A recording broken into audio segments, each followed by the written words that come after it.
right, so we're going to begin our last and final section for chapter test. So 13.7, 13.8, 14.6, 14.7 by looking at trig addition formulas. So for those of you that keep wondering, why do I keep marking you wrong when you drop your angle or change it all of a sudden, or those that break up angles when you can't, this is why. Okay, this section is going to prove very important for those of you that have those issues, because you drop your angles, you break up your angles when you're not supposed to by not following the formula, you're going to get the wrong answer. Okay, so please pay attention in this lesson, especially on trig addition formulas and double angle and half angle.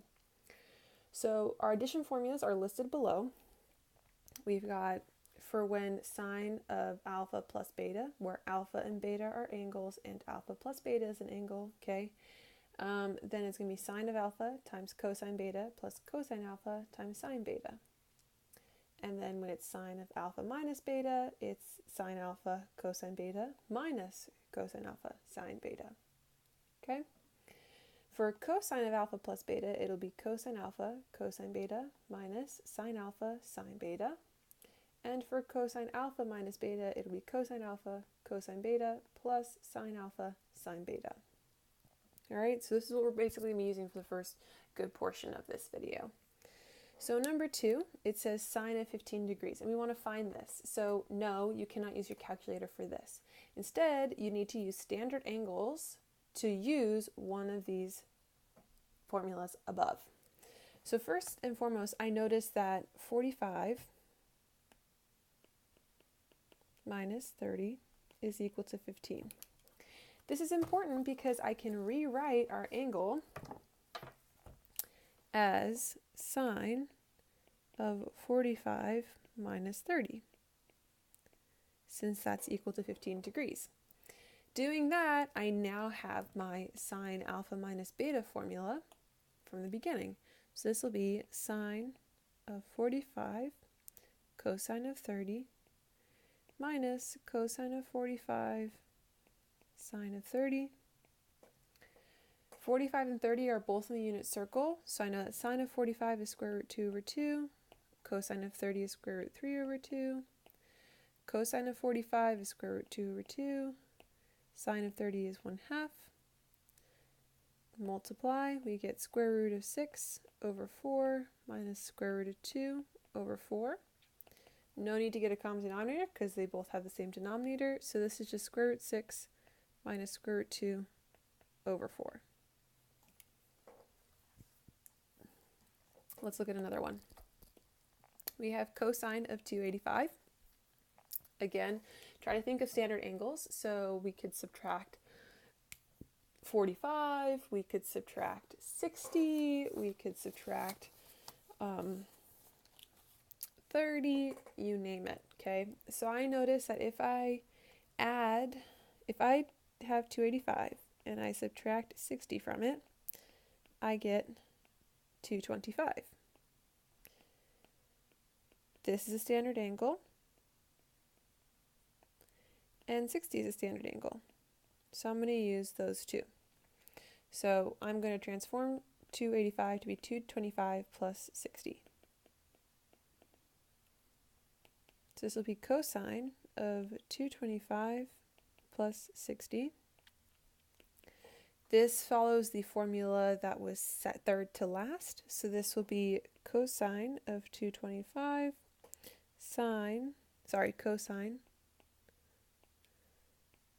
of 60 minus sine of 225 sine of 60. And then I plug in 225 would put me in quadrant 3. It's on the unit circle. Gives me a reference angle of 45. So this would be negative square root 2 over 2 times cosine of 60 is 1/2 minus sine of 225 is also negative square root 2 over 2 times square root 3 over 2 for sine of 60. This becomes negative square root 2 over 4 minus plus a square root 6 over 4. So we get square root 6 minus square root 2 over 4. In 10, we're switching gears. Instead of finding the value of a trig function at a non-standard angle and using standard angles to get there, like you should be in the 2 and 4, in 10, they give us an expression and they want us to simplify it into one trigonometric term and then evaluate. So in 10, it says cosine of 50, cosine of 140, plus sine of 50 times sine of 140. This fits my cosine alpha minus beta formula, where 50 is alpha and 140 is beta. So this will be equal to cosine of 50 degrees minus 140 degrees, which is equal to cosine of negative 90 degrees.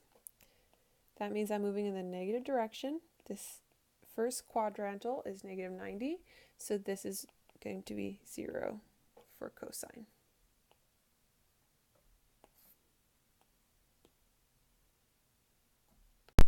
Let's move on to 20. We're switching gears again, and this time we're going to prove the trigonometric identity. So we want to prove that cosine of 3 pi over 2 plus x is equal to sine x.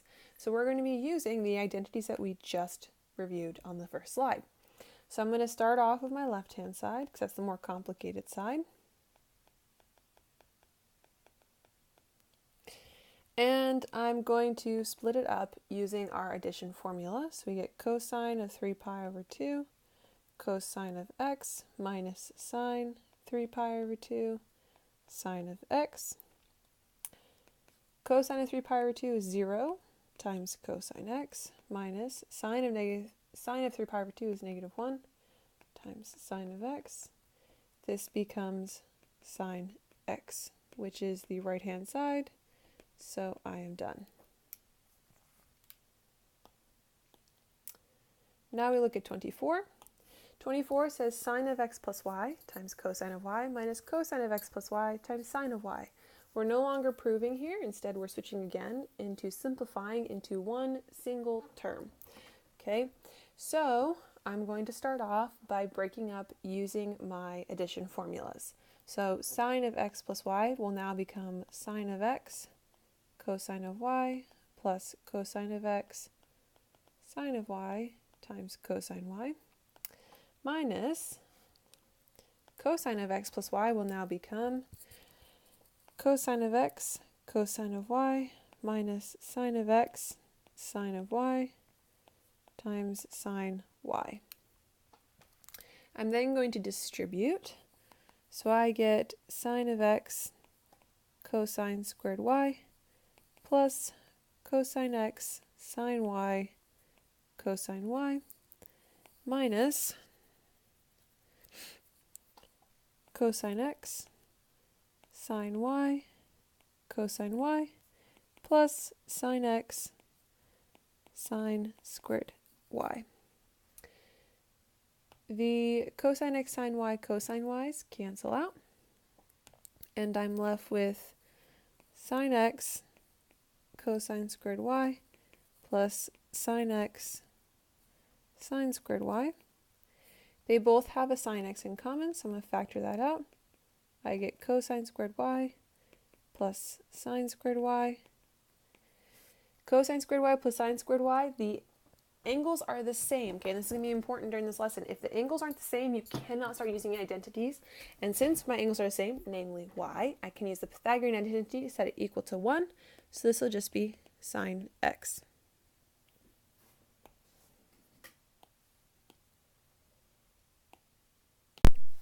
Now let's look at the last part of this section on addition formulas. For 31 and 32, we want to use the fact that sine of alpha is negative 3/5 and cosine of beta is 8/17. Alpha is in quadrant 3, beta is in quadrant 4. I've drawn respective triangles with this. What's so important about that is because we're going to want to be able to use all of the triangle, and in order to do that, I need to figure out my missing pieces, namely this end and that end. And in order to do that, I'm going to do Pythagoreans. So I know that negative 3, 4, negative 4, and 5 is a Pythagorean triple. This is a negative 4 because we are in quadrant 3, so the x and y are negative. And for beta, I do Pythagoreans. The work is on the notes. Okay, and I get that the y value must be 15, but it's a negative 15 because I am quadrant 4, and y is negative in quadrant 4. Now that I have all of my triangles, I can find two of my missing trig functions. That would be cosine of alpha and sine of beta. Cosine of alpha is adjacent over hypotenuse, so that's negative 4/5. And sine of beta is opposite over adjacent over hypotenuse, so that's negative 15 over 17. So let's look at what the problem says. In 32, they want us to find sine of alpha minus beta. So before I plug anything in, I'm going to break this up using my addition formula. So this will be sine of alpha cosine beta minus cosine alpha sine of beta. Sine of alpha, which was given to us, is negative 3/5. Cosine of beta, also given to us, is 8 over 17. Cosine alpha, which we found, was negative 4/5. And sine of beta, which we also found, is negative 15 over 17. Multiply these out, you get negative 24 over 85 minus 60 over 85, which simplifies to negative 84 over 85. For cosine alpha minus beta, I'm going to again start by breaking up using my addition formula. So this will become cosine of alpha, cosine of beta, plus sine of alpha, sine of beta.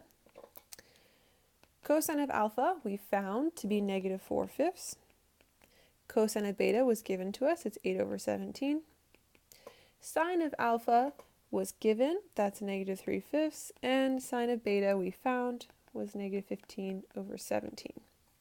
Again, multiply everything out, we get negative 32 over 85 plus 45 over 85, which simplifies to 13 over 85.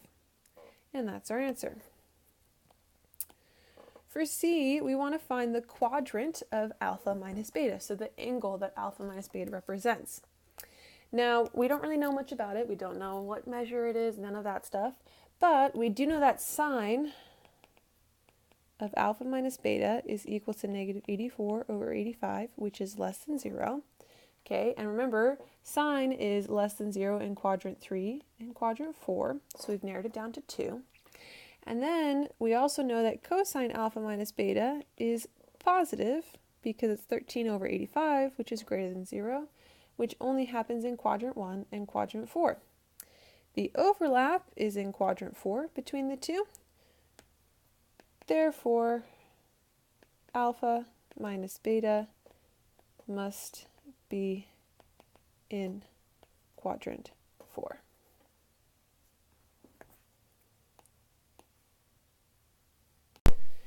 All right, next part, we're going to be looking at double angle and half angle formulas. Okay, so now we're moving away from addition and we're going to double angles and half angles.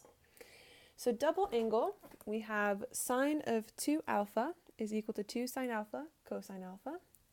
And cosine of 2 alpha is equal to cosine squared alpha minus sine squared alpha, or 2 cosine squared alpha minus 1, or 1 minus 2 sine squared alpha. And remember, alpha is an angle and 2 alpha is an angle. They are both angles, all right? For half angle, we've got sine of theta over 2 is equal to plus or minus square root of 1 minus cosine theta over 2. And cosine of theta over 2 is equal to plus or minus square root 1 plus cosine theta over 2. An important note about half angle. Notice they both have plus or minus in front. This will not stay the same forever. They are giving you an option between positive or negative. The way to determine positive or negative is decided by the quadrant that our angle is in, namely theta over 2. You will notice in my examples, they will give us the quadrant of theta, and we need to find the quadrant of theta over 2 because that determines our sign. So, if you ever put plus or minus as your answer, it's wrong. Okay, you should not get plus or minus as your answer when you're using half angle. So let's go ahead and look at some examples. In 8, we have 2 cosine of 2 alpha times sine of 2 alpha. They want us to simplify it to a single trigonometric expression using our formulas.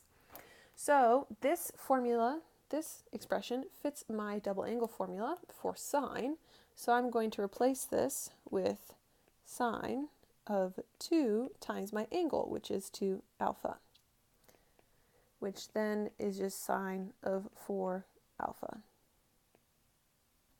That's my answer. For 14, we've got 2 cosine squared of 22.5 degrees minus 1. This fits my formula for cosine of 2 alpha, where alpha is 22.5.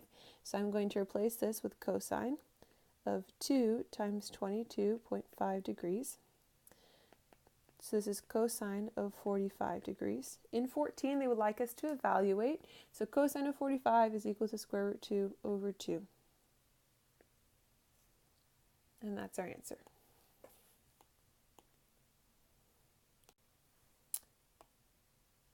Next, let's look at 20. We have sine of 75 degrees here, okay? And we want to find the value of sine of 75. Now remember, 75 is not a standard angle, so it's not on your unit circle. And instead of using a calculator, which I will not accept on the test or quizzes, you will need to figure out it using either double angle or half angle. Now, looking at this, I'm going to go ahead and say it's going to be a half angle equation. So what we're going to do is we're going to multiply 75 by 2 over 2. This gives us 150 over 2, which will be our theta over 2. Okay? So, first things first, we need to figure out what the degree measure, where 150 over 2 puts us. Well, 75 degrees, which is what 150 divided by 2 is in quadrant 1 because it's less than 90. So we should have a plus sign in front of our radical. So it'll be plus square root 1 minus cosine of 150 over 2. We do a square root. Cosine of 150 is in quadrant 2. Cosine of 150 would be square root 3 over 2. And that would be a negative square root 3 over 2. So this becomes 1 plus square root 3 over 2. Like so. Over 2. Get a common denominator in the numerator. 2 plus square root 3 over 2 all over 2 equals square root 2 plus square root 3 over 4. This will be 1/2 square root 2 plus square root 3. And that's our answer.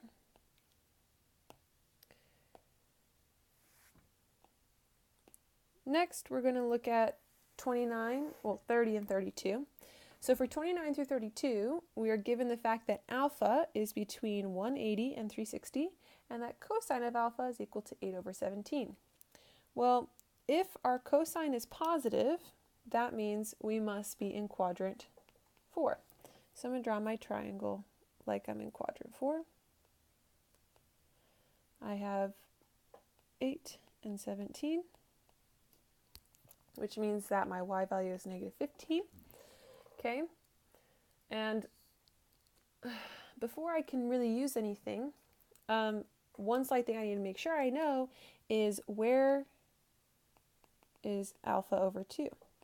I know where alpha is, but not where alpha over 2 is. So what I'm going to do is I'm going to divide everything in that interval that they gave us by 2, like so. So this will be 90 degrees less than alpha over 2 less than 180. So that means that we are in quadrant 2 for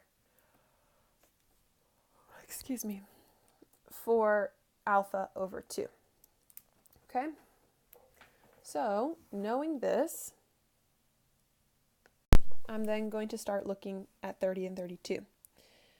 So for 30, we want to find cosine of 2 alpha. So I'm going to break this up using my formula into 2 cosine squared alpha minus 1. This is because it gave me cosine alpha, so I might as well use what they gave me to begin with. So this means I have 2 of 8 over 17 squared minus 1, which is 2 times 64 over 289 minus 1, which is equal to 128 over 289 minus 1. So then we get a common denominator, and we get 128 minus 289 over 289. So this is equal to negative 161 over 289. For 32, we've got sine of alpha over 2. Now what's nice is that since we're in quadrant 2, sine of alpha over 2 is positive and cosine of alpha over 2 is negative. So that means I have a plus sign in front of my radical. And I have 1 minus cosine of alpha over 2. Cosine of alpha is 8 over 17 over 2. This will be equal to 17 minus 8 over 17 all over 2. So this will be 9 over 34, which is 3 over square root of 34. Cannot leave that radical in the denominator though, so this is 3 square root 34 over 34.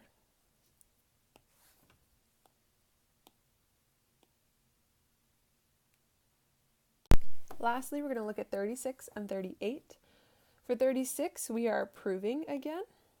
It says prove that sine x plus sine x cosine 2x is equal to sine of 2x times cosine of x. So I'm going to start with my left-hand side.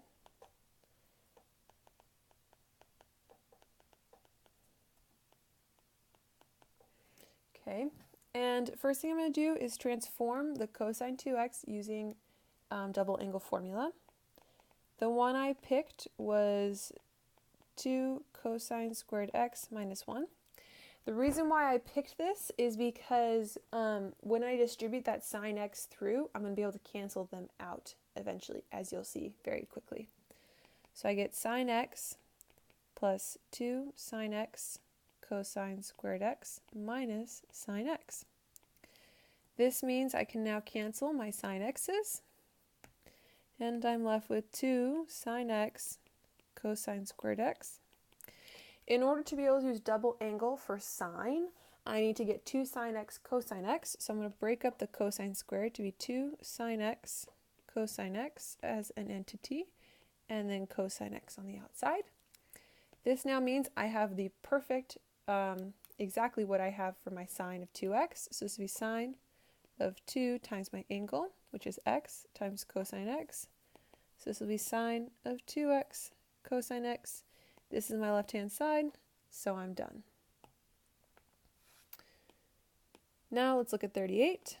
It says prove that sine of 2x over 1 minus cosine 2x is equal to cotangent x. So first thing I'm going to do is start with my left-hand side.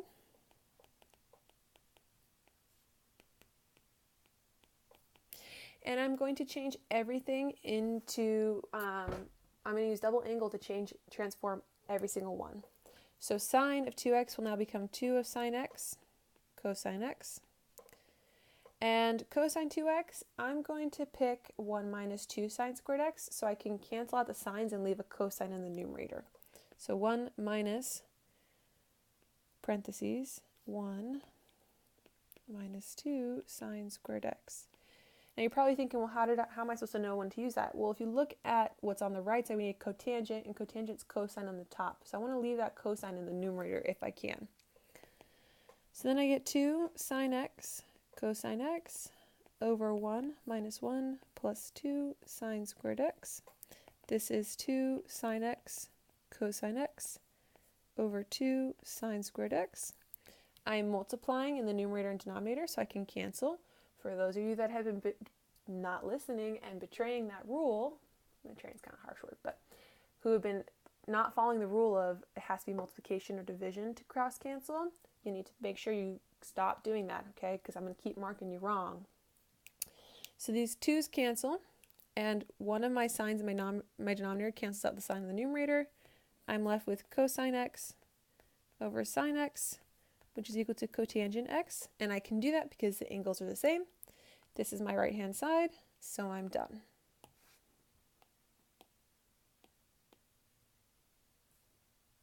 And those are the lessons. The classwork, due dates are on the calendar, is page 463, numbers 1 through 31 odd, and page 649, 1, 3, 7, 9, and 13 to 39 odd. I am aware it's a lot of work, okay, but it should go by relatively quickly.